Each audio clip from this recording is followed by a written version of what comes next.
فوق رأسي خبزا تأكل الطير.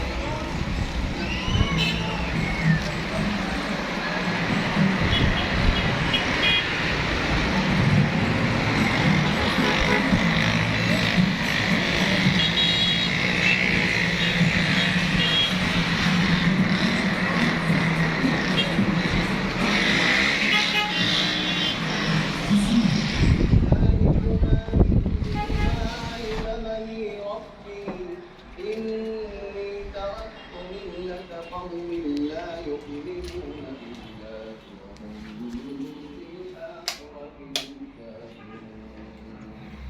واتبعت ملة آبائي إبراهيم وإسحاق ويعقوب ما كان لنا أن نشرك بالله من شيء ذلك من فضل الله علينا